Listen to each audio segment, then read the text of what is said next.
Fala galera, beleza? Usar ou não utilizar cloroquina e hidroxicloroquina? Este é o questionamento que a gente faz hoje aqui no Farma Simplifica.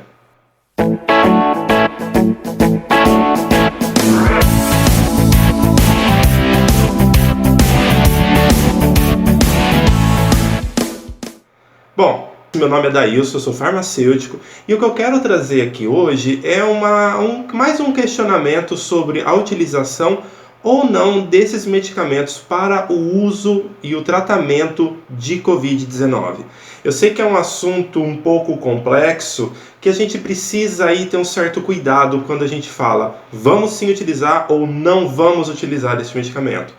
É óbvio que hoje aqui eu não quero trazer uma certeza matemática sobre o assunto, porque afinal de contas estamos trabalhando com experimentos, com protocolos clínicos, e isso não existe uma certeza. É sempre algo que a gente vai tentar traçar e chegar a uma melhor conclusão e que vai trazer os melhores benefícios para a população. Porque afinal de contas, o que a gente quer é que a população seja tratada da maneira mais eficaz e segura possível. Dentro desse cenário, quero trazer aqui o parecer do CFM a respeito desse assunto, em que ele faz um parecer, que é aquele que vai chamar Parecer 04 de 2020, que foi saído aqui recentemente em abril, onde ele vai falar sobre as obrigações do médico em relação ao uso ou não desse medicamento. Dentro desse parecer, o que chama a atenção é este detalhe aqui. Ele ressalta que o profissional fica obrigado a explicar ao doente que não existe, até o momento, nenhum trabalho científico com ensaio clínico adequado, feito por pesquisadores reconhecidos, tá? E que comprove qualquer benefício do uso das drogas para o tratamento da Covid-19. É óbvio que você lendo isso vai falar, mas tem publicações saindo por aí, publicações em jornais reconhecidos. Mas eu vou trazer uma explicação um pouquinho melhor, que existe algumas falhas na metodologia de como estão sendo analisados esses dados e como a gente vai propor a utilização ou não desse medicamento. O CFM ele ainda vai dizer que o médico ele precisa explicar para esse paciente quais são os prejuízos e quais são os efeitos colaterais que vai existir na utilização desta medicação. Dessa medicação que eu estou falando aí, cloroquina ou hidroxicloroquina. Mas o que é esse medicamento? Para que ele é usado? Da onde ele veio? É isso que eu quero trazer aqui brevemente para você um pouquinho da história farmacológica desse medicamento. Então, a cloroquina ela é um medicamento que surgiu na década de 1940 e surgiu para o tratamento da malária. Ele teve a sua aprovação em outubro de 1949, no dia 31 especificamente, pelo FDA.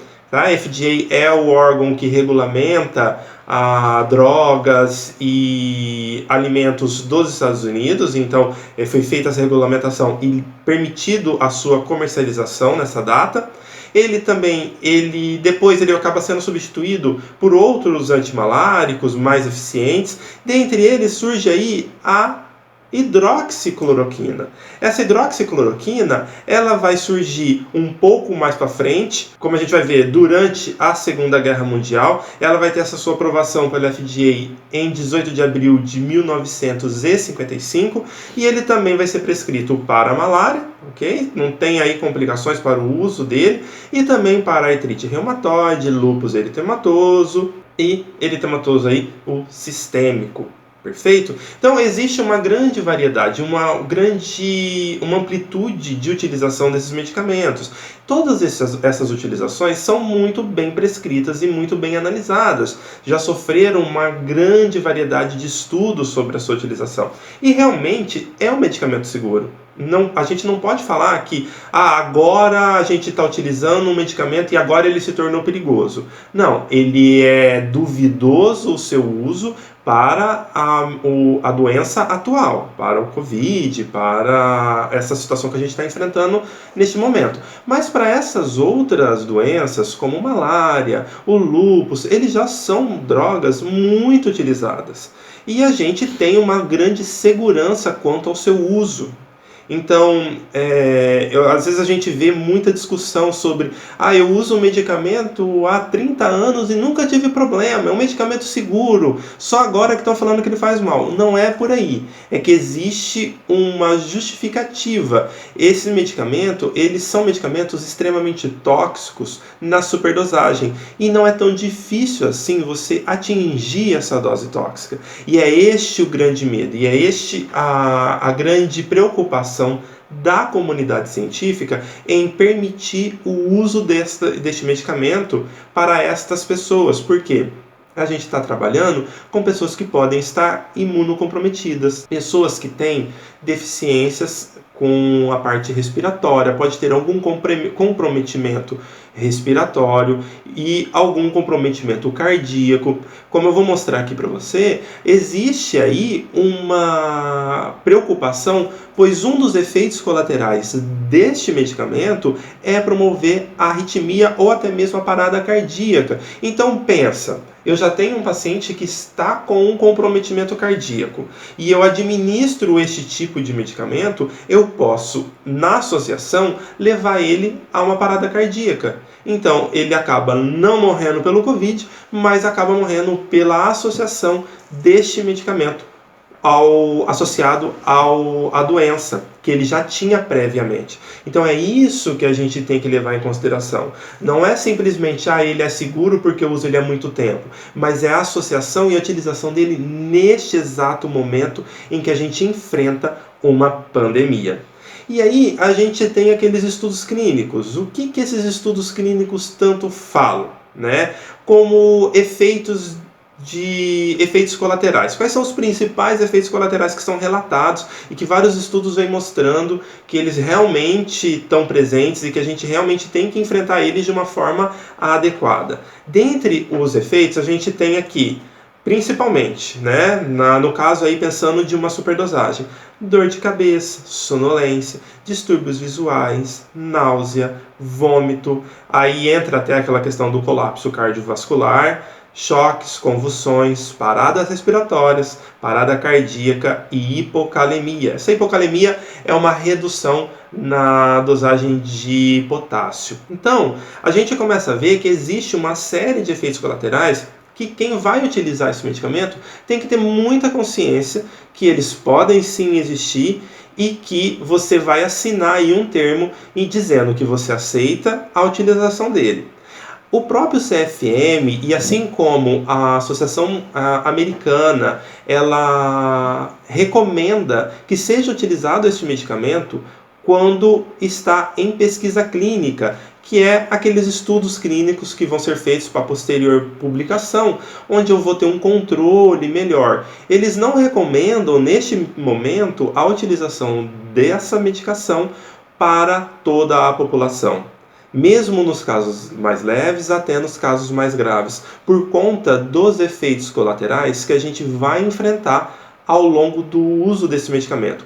Lembrando que atingir a dose tóxica é algo que pode acontecer, ainda mais se a gente pensar no uso indiscriminado desse medicamento. A gente trabalha aí com uma população que faz o uso indiscriminado de medicamentos. A gente tem vários índices que mostram os perfis de intoxicação medicamentosa. Então, é um problema a mais que a gente tem que enfrentar. Tanto que a Anvisa, né, a Vigilância Sanitária, ela restringiu a venda desse medicamento e agora ele está sendo apenas de uso hospitalar, porque não é somente para o Covid. Tem pessoas que fazem uso desse medicamento de maneira crônica, que são as pessoas que têm as doenças autoimunes. Além aí, obviamente, dos distúrbios, né, cardiovasculares, a gente tem também distúrbios neurológicos que podem estar presentes, como por exemplo, a insônia é um efeito colateral que pode aparecer em decorrência do uso desta medicação.